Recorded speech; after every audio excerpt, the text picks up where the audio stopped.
साथियों, आपके मन में कभी न कभी यह प्रश्न जरूर उठा होगा कि आखिर भगवान शिव को डमरू, त्रिशूल और नाग कैसे प्राप्त हुआ। नमस्कार दोस्तों, मैं हूं राम और आपका एक बार फिर से स्वागत है देवलोक में। तो चलिए जानते हैं इन सभी प्रश्नों का उत्तर विस्तार से। लेकिन आगे बढ़ने से पहले आपसे एक छोटी सी रिक्वेस्ट है कि इस चैनल को सब्सक्राइब करके बेल आइकन दबाना न भूलें। जिनके रोम रोम में शिव है वही विष पिया करते हैं, जमाना उन्हें क्या जलाएगा, जो श्रृंगार ही अंगार से किया करते हैं। साथियों, इसी बात पर कमेंट बॉक्स में जय महाकाल अवश्य लिखें। तो चलिए इसी विषय पर विस्तार से जानते हैं। देवों के देव भगवान शिव इस ब्रह्मांड की शुरुआत भी है और इस ब्रह्मांड का अंत भी। सबसे पहले जानते हैं कि आखिर शिव जी के हाथों में डमरू कैसे आया। भगवान शिव जी के हाथों में डमरू आने की कथा बड़े ही रोचक है।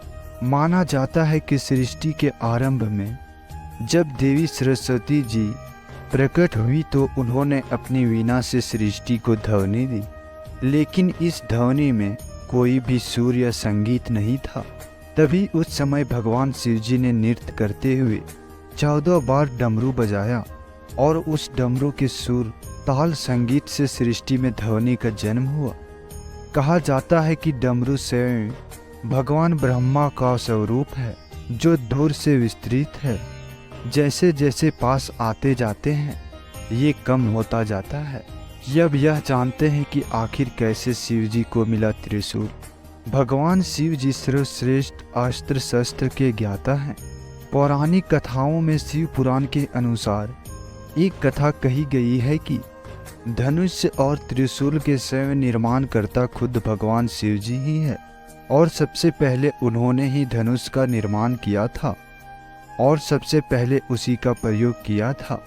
लेकिन फिर भगवान शिव जी के पास त्रिशूल कहाँ से आया? शिव पुराण में इसके बारे में भी विस्तार से बताया गया है।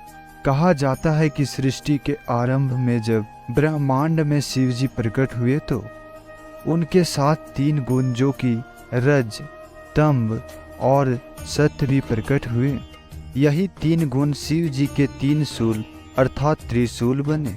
इन तीनों गुणों में बगैर सृष्टि का सृजन और उसमें सामंजस्य बिठा पाना संभव नहीं था। तभी भगवान शिव जी ने इन तीनों गुणों को अपने हाथों में एक त्रिशूल में बांध रखा, जो तीनों शूल मिलकर त्रिशूल बने। अब आखिर में जानते हैं कि आखिर शिव जी के गले में नाग कैसे पहुंचा। भगवान शिव जी के गले में जो नाग है उनका नाम है बासुकी, और जो शिव स्रोत में कहा जाता है कि ये नाग नागों के राजा है और पूरे नागलोक पर इनका ही शासन चलता है। समुद्र मंथन में इन्हीं का उपयोग कर मंथन को माथा गया था। कहते हैं कि बासुकी नाग भगवान शिव जी के परम भक्त थे और बासुकी की तपस्या से प्रसन्न होकर शिव जी ने उन्हें अपने नागलोक का राजा बना दिया और साथ ही उन्हें अपने गले में एक आभूषण के तौर पर धारण भी कर लिया। तो साथियों, इसी प्रकार से महादेव यानी भगवान शिव जी को डमरू, त्रिशूल और नाग प्राप्त हुए थे। आपको ये कथा कैसी लगी हमें कमेंट बॉक्स में अवश्य बताएं। तो साथियों, आज के इस वीडियो में बस इतना ही। मिलते हैं एक और नई वीडियो के साथ। तब तक के लिए अपना ख्याल रखें। धन्यवाद।